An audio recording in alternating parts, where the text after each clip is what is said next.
Hello everyone. तो आज हम बात करने जा रहे हैं टाटा टेली महाराष्ट्र लिमिटेड यानी कि TTML शेयर के बारे में। तो फिर चलिए शुरू करते हैं ट्रेडिंग के बाद TSL यानी ट्रेड स्मार्ट लर्निंग के साथ। तो हम पहले भी बता चुके हैं TTML जो शेयर है ये बहुत ही बकवास शेयर है ऐसा बोल सकते हैं, लेकिन फिर भी लोग इसमें इन्वेस्ट करते हैं। टाटा का नाम लगा हुआ है, इससे लोगों को इसमें ट्रस्ट लगता है। लेकिन ये कंपनी जो है पूरी ही कर्जे में डूबी हुई कंपनी, और ना ही ये प्रॉफिट प्रोड्यूस कर रही है। ये कंपनी जो है पूरी लॉसेस में चल रही है। और आप यहाँ पे देख सकते हैं, यहाँ पे इसकी बुक वैल्यू जो है वो नेगेटिव में है, यानी कंपनी अगर दिवालिया हो जाती है या फिर बैंकरप्ट हो जाती है तो आपको कुछ भी नहीं मिलने वाला। तो ऐसी ये कंपनी है, फिर भी लोग इसमें इन्वेस्ट करते हैं। और जो भी लोग इसमें फंसे हुए हैं वो अभी दुआ कर रहे हैं कि इस शेयर में जल्दी से गिरावट कम हो और शेयर कंसोलिडेट करे अपनी किसी प्राइस पे। तो हम देख सकते हैं यहाँ पे लगातार एक हफ्ते में 15 से 20% तक टूट चुका है शेयर। चलिए देख लेते हैं हम चार्ट पे अगर नजर डालें तो एक ही हफ्ते में ये 15 से 20% तक टूट चुका है शेयर। और ये जो शेयर है वो लगभग हम देखें तो 140 का हाई लगा के आ चुका है, 135 का हाई लगा के आ चुका है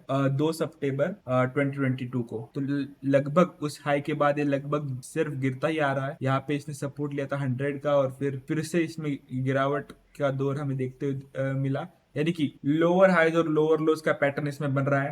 यानी कि अगर हम देखें तो ये पूरा का पूरा वाटरफॉल मॉडल की तरह हमें दिखेगा। ये पूरा जो शेयर है कंसोलिडेट करना चाहिए लगभग, हमारे हिसाब से यहाँ पे कोई भी सपोर्ट नहीं दिख रहा हमें। फिर भी अगर हम एक सपोर्ट माने तो अभी हमको यहाँ पे 55 का सपोर्ट दिखता है। अगर आपके पास बहुत ज्यादा क्वांटिटी इस शेयर तो आप अभी क्वांटिटी अपनी हाफ कर ले सकते हैं, क्योंकि ये शेयर की गिरावट रुकने का नाम नहीं ले रही है। लगातार इसमें लोअर सर्किट लग रहे हैं। और अगर आपको एवरेज भी करना है या फिर अगर आपके पास शेयर नहीं है तो आप बिल्कुल इससे दूर रहिए, ऐसी मेरी सलाह रहेगी। क्योंकि इस शेयर में कुछ भी हो सकता है, और फिर भी आपको अगर आग से खेलना है यानी कि रिस्क लेना है तो ही आपको मैं एडवाइस करूंगा कि आप 55 और 56 के पास में बाइंग कर सकते हैं। क्योंकि अगर इसमें रिवर्सल आता है तो ये लगभग आपको 70-75 के लक्ष्य बिल्कुल दिखा सकता है, अगर 55 पे आपने बाइंग की हो। लेकिन ये एडवाइस मेरी सिर्फ रिस्की इन्वेस्टर्स को है, जिनको अपना पैसा जो है प्यारा नहीं है और जो रिस्क लेने से डरते नहीं। और जैसे कि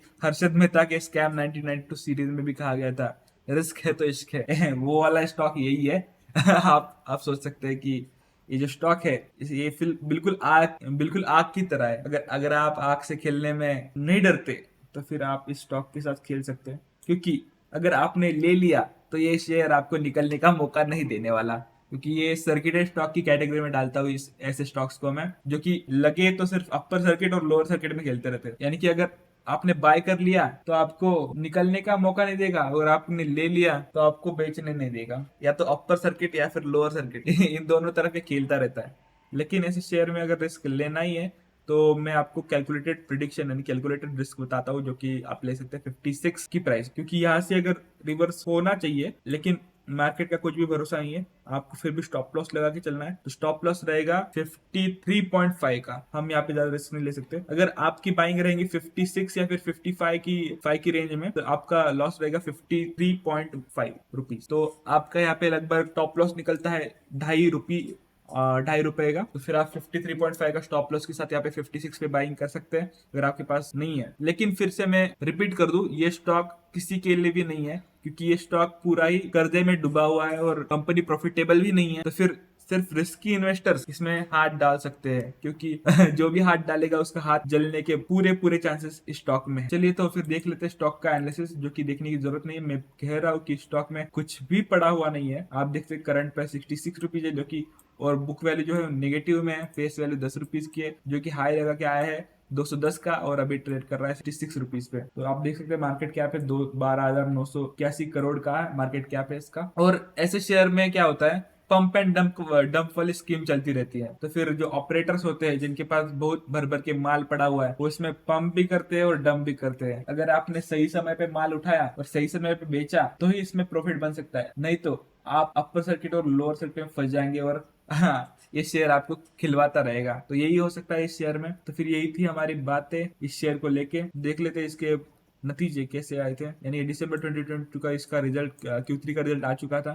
जिसमें इसने सेल की थी 282 करोड़ रुपीस की, और एक्सपेंसेस थे 152 करोड़ रुपीस। और आप यहाँ पे देख सकते हैं ऑपरेटिंग प्रॉफिट जो था 129 करोड़ का प्रॉफिट बनाया था, जहाँ पे मार्जिन निकल के आया था इनका 46%। लेकिन यहाँ पे देख लीजिए आप, यहाँ पे 2 करोड़ की ऑर्डर इनकम हुई थी, यहाँ पे इंटरेस्ट इनको पे करना है 374 करोड़ का। मतलब इनके ऊपर इतना कर्जा है, इस कर्जे का इनको जो इंटरेस्ट है इतना पे करना है। और आप यहाँ पे देख सकते हैं डिप्रिसिएशन 38 करोड़ का है। प्रॉफिट बिफोर टैक्स, मतलब इनको ये पे करने के बाद इस प्रॉफिट में से बचे हैं, नेगेटिव में ये चले गए हैं। और यहाँ पे देख सकते हैं इनका लॉस जो है वो नेगेटिव 280 करोड़ का है, यानी कि 280 करोड़ का लॉस कंपनी कर रही है इस क्वार्टर में। तो फिर ये लगातार सभी क्वार्टर में आप देख सकते हैं, पिछले अगर 2-3 साल में भी देखे तो फिर सिर्फ नेगेटिव ही दिखेगा, आप कहीं भी पॉजिटिव का नामो निशान इस शेयर में नहीं है। तो फिर मेरी सलाह ये रहेगी कि जो रिस्क नहीं लेना चाहते अपने हार्ड अर्न मनी के साथ, यानी कि बहुत मेहनत से लोग पैसे कमाते हैं, जिसके साथ आप रिस्क नहीं लेना चाहते,